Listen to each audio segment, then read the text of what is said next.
കൊച്ചി നഗരത്തിന്റെ ഹൃദയഭാഗത്തുള്ള മംഗളവനം പക്ഷി സങ്കേതത്തിലാണ് ഞങ്ങളിപ്പോൾ ഉള്ളത്. ഇവിടെ റോഡിന് തന്നെ പേര് കൊടുത്തിട്ടുള്ളത് പക്ഷി മനുഷ്യൻ എന്നറിയപ്പെടുന്ന ഡോക്ടർ സാലിം അലിയുടെ പേരാണ്. അപ്പൊ അത് 2004 നിലവിൽ വന്ന മംഗളവനം പക്ഷി സങ്കേതം കൊച്ചി നഗരത്തിന്റെ ശ്വാസകോശം എന്നാണ് അറിയപ്പെടുന്നത്. കേരളത്തിലെ ഏറ്റവും ചെറിയ പക്ഷി സങ്കേതത്തിലെ പ്രധാന ആകർഷണം വവ്വാലുകളും ചിലന്തികളുമാണ്. 2006 സർവേ പ്രകാരം ഇവിടെ 32 ഇനം പക്ഷികളും 17 ഇനത്തിൽ വരുന്ന ചിത്രശലഭങ്ങളും 51 ഇനം ചിലന്തികളുമുണ്ട്. ധാരാളം ദേശാടന പക്ഷികളും ഇവിടെ എത്താറുണ്ട് അത്രേ. എനിക്ക് സിറ്റിനേക്കാളൊക്കെ ഇഷ്ടം എന്താ ഫോറസ്റ്റ് ഏരിയ ആണ്. ആണോ? ഇഷ്ടല്ല. കണ്ടൽ എന്നർത്ഥം വരുന്ന മംഗൾ എന്ന പോർച്ചുഗീസ് വാക്കിൽ നിന്നാണ് മംഗളവനം എന്ന പേരുണ്ടായത്. അവനാണ് ഒരു പാട്ട് പാടട്ടെ, ഒറ്റ പാട്ട് കീഴൊക്കെ വേണ്ടിട്ട് പാട്ട് പാടി. ഫോറസ്റ്റ് ഇതൊക്കെ കണ്ടപ്പോ എനിക്ക് പാട്ട്.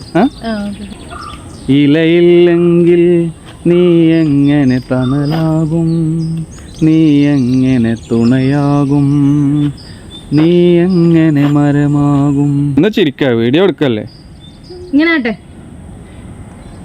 അത് ചിരി വന്ന മാതിരി കാട്ടെ. ഇത് എൻജോയ് ഉണ്ടെന്ന് തോന്നുന്ന ആൾക്കാർക്ക് കണ്ടു കഴിഞ്ഞാ എന്താ തലമ്മ വാന്തന് ഇജ്ജ് ഇവിടെ എന്തൊക്കെയോ ഉണ്ടായിരുന്നു വന്നതാണല്ലേ കളിയിലോ.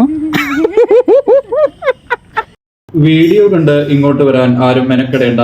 4 വവ്വാലുകളെയും ഒരു കുളക്കോഴിയും അല്ലാതെ യാതൊന്നിനെയും ഞങ്ങൾക്ക് കാണാൻ സാധിച്ചില്ല. വിവരങ്ങളെല്ലാം ഞാൻ ഗൂഗിളിൽ നോക്കി പറഞ്ഞതാണ്. ടിക്കറ്റ് കീറി തന്ന ചേച്ചി വീഡിയോ എടുക്കരുതെന്ന് പറഞ്ഞതിന്റെ കാരണം കുറച്ച് കഴിഞ്ഞപ്പോഴാണ് ഞങ്ങൾക്ക് മനസ്സിലായത്. എന്റെ മുണ്ടി പോലെ തമാശയൊക്കെ പറഞ്ഞിട്ട് നടന്നാലോ? തമാശ പറഞ്ഞു കഴിയുമ്പോ ചിരിക്കണം. തമാശ കഴിയുമ്പോ എങ്ങനെ കാണിക്കും, അപ്പോൾ ചിരിക്കണം കേട്ടോ. ഞാൻ കാഴ്ച വെക്കട്ടെ. ഒരു പുലി വന്ന് ഇതെന്താ കാട്ടാ? അല്ലെ നമ്മളെന്താ ചെയ്യാ? ഇത് ഞാൻ പറയാൻ കരുതിയതാ മാസമോ? ഇതാണ് ഇജ്ജ എവിടുന്ന് കേട്ടിക്കണേ?